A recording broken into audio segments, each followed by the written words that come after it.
Social media platform ইউটিউবে যাদের একটি গানের ভিউ হচ্ছে 123 মিলিয়নেরও বেশি, আজকে চ্যানেল আইয়ের অতিথি হিসেবে আছে শাবাব এবং আকসা। কেমন আছেন আপনারা? আলহামদুলিল্লাহ ভালো আছি। আপনি কেমন আছেন? আমিও ভালো আছি। একটু শুরু থেকেই আসতে চাই, গানের হাতে খড়ি অথবা শুরুটা কার মাধ্যমে? আমাদের গান শিখিয়েছে আমাদের বাবা, বাট এটা একটা ফানি স্টোরি আছে ফর শাবাব, বিকজ ও হচ্ছে যখন ফার্স্ট গান করে তখন ওর বয়স হচ্ছে 30 মান্থস। সো শাবাব হচ্ছে গান শুনতে অনেক পছন্দ করতো, এই জন্যে একদিন শাবাব একটা গান পেয়েছে ইউটিউবে, আমি চাঁদকে বলি। সো এটা ও অনেক শুনতো, মানে দিন রাত 24 ঘন্টা পারলে ঘুমাতো এটা শুনে, খাইতো, মানে সব কিছু করতো এটা শুনে। চুল পড়া অনেক কমে গেছে, থ্যাংক ইউ মা। চুলের ভিটামিন জুই মাল্টিভিটামিন কোকোনাট অয়েল।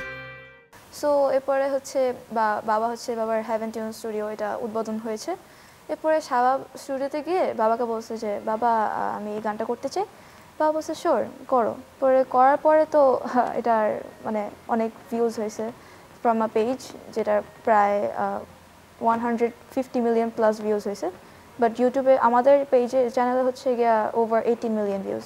এই গানটা কি ওইটা যে চাঁদকে বলি তুমি সুন্দর নও? কথা হবে পরে, আগে গানের দুইটা লাইনই শুনবো তোমার থেকে প্লিজ। আমি চাঁদকে বলি তুমি সুন্দর নও, আমার মায়ের মতো। গোলাপকে বলি তুমি মিষ্টি নও, আমার মায়ের মতো। আমি চাঁদকে বলি তুমি সুন্দর নও, আমার মায়ের মতো। গোলাপকে বলে তুমি মিষ্টি নও, আমার মায়ের মতো। চমৎকার চমৎকার চমৎকার, খুবই সুন্দর।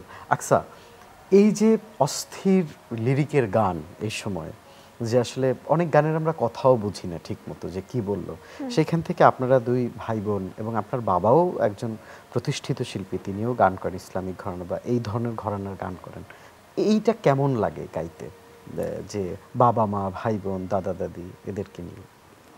মেইনলি যেহেতু এটা জেনেটিক্স থেকে আসা, সো অনেক মজা লাগে যখন গাই, বিকজ মানে এটার মধ্যে একটা আলাদা আনন্দ আছে যেটা আমাদেরকে ইন্সপায়ার করছে। সো অনেক মজা লাগে গাইতে। বড় অঙ্কের একটা অডিয়েন্স আপনাদেরকে দেখেন, আপনাদের গান শোনেন, এইটা হয়তো বাইরের একটা মহল জানেও না যে এই ধরনের পারিবারিক গানের বা এই ধরনের লিরিকের এত ভিউজ বাংলাদেশে আছে বা এত ফলোয়ার আছে। যখন ভিউ হয় তখন কেমন আনন্দ লাগে একটা গান যখন এত বড় অডিয়েন্স? আমরা ফার্স্টে জানতামই না যে আমরা যে ইউটিউবে অ্যাকচুয়ালি গান করি। সো যখন আমি 4-এ পড়ি তখন আমি জানতে পারি আচ্ছা আমি আসলে গান গাই, বিকজ তখন আমার হাতে ফার্স্ট ফোন আসে, তখন আমি ফার্স্ট ইউটিউবে ঢুকে ফার্স্ট আমার নাম সার্চ করেছিলাম আউট অফ নোওয়্যার। সো এরপরে দেখেছি যে আমি গান করি আসলে। এরপরে হচ্ছে যখন দেখলাম যে এত ভিউজ, অনেক ভালো লেগেছে যে আসলে অনেক মানুষ আমাদেরকে ফলো করছে আর আমাদের গান শুনছে, আমাদের অনেক ভালো লাগা একটা কাজ করে, এখান থেকে ভালো লাগে। ভিন্ন প্রসঙ্গে একটা প্রশ্ন করতে চাই, যেহেতু পারিবারিক ঘরানার গান আপনারা দুই ভাই বোন বাবা এরা মিলে করে থাকেন, আপনাদের পরিবারটা কি যৌথ পরিবার না বাবা মা আর আপনারাই শুধু? আমরা বাবা মা আমরাই থাকি, আর আমাদের দাদা দাদি হচ্ছে কুমিল্লায় থাকে। ওকে, আমরা এক একজন এক এক বাসায় থাকি। কেমন লাগে যখন দাদা দাদি শোনে যে আপনারা তাদেরকে নিয়ে বা এই ধরনের বন্ধন নিয়ে সুন্দর সুন্দর গান করেন, তাদের অ্যাপ্রিসিয়েশনটা কেমন? দাদা দাদি খুবই খুশি হয়, অ্যান্ড দাদা দাদি যেহেতু আমাদেরকে প্রতিদিন দেখতে পায় না, তো তখন ইউটিউবে বের করে তখন দেখতে পারে, খুবই ইমোশনাল হয়ে যায়। অ্যান্ড দাদা দাদি মানে এই জন্যে খুবই ভালোবাসে। ভাই বোনের বন্ধনটা কেমন, মানে একটু শুনতে চাই। মানে কি টম এন্ড জেরির মতো না হচ্ছে খুব মিষ্টি, কোনটা? ঝগড়া তেমনটা হয় না। ও আসলে কি নিয়ে দুষ্টামি করে বা ভাই বোনদের ও খুনসুটিগুলো কি? আসলে খুবই অ্যাকর্ডিং টু মি, ওর পিছনে বলতেছি যে খুবই লক্ষ্মী একটা বাচ্চা, মানে ও কখন এত দুষ্টুমি করে না। আর ম্যাক্সিমাম টাইমে আমাদের ঝগড়া কিছু নিয়ে বলতে গেলে হয় না, এত বেশি ঝগড়া হয় না আমাদের।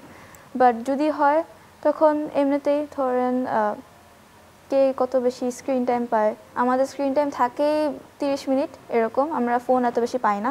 এমনও হয় যে মাঝে মধ্যে ফোন পাই না, টানা 1 মাস 2 মাস ফোন থাকে না। সো যখন আম্মু দেয় ফোন 30 মিনিটস আর 20 মিনিটসের জন্য, তখন মানে এমনিতে ঝগড়া হয় যে আমি আগে নেব তুমি আগে পরে নেবে এরকম।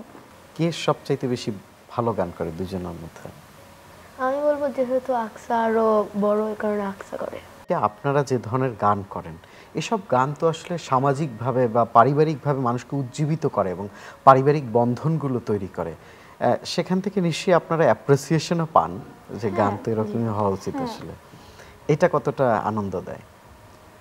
অনেকেই বলে যে গান গাওয়া আসলে উচিত না, বাট আমরা ফার্স্টলি গান গাই না, আমরা নাশিদ গাই।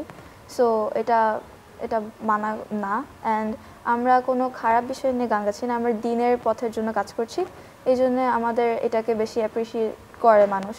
এই জন্য তখন ভালো লাগে যে না, অন্যদেরকে মানুষ মানে এতটা বেশি অ্যাপ্রিসিয়েট করতেছে না, because they are on a different path, but we are on the writers path. So আমাদেরকে অনেক অ্যাপ্রিসিয়েট করে, এর জন্য we love our fans. So এই জন্য অনেক ভালো লাগে। ওকে, আমি এখন র্যাপিড ফায়ার মতো 5টা প্রশ্ন করব, টু দ্য পয়েন্টে আপনাকে প্রশ্নের উত্তর দিতে হবে। ওকে, ঠিক আছে? প্রথমে আপনাকে একটু বলে, কিন্তু কথা কম বলা হয়েছে না। বাংলাদেশে কার গান আপনার পছন্দ? মেইনলি আমি যত দেখেছি আমার বাবারই ভালো লাগে। আপনার? যদি গান মানে নাশিদের কথা বলা হয় তাহলে বাবারটাই ভালো লাগে।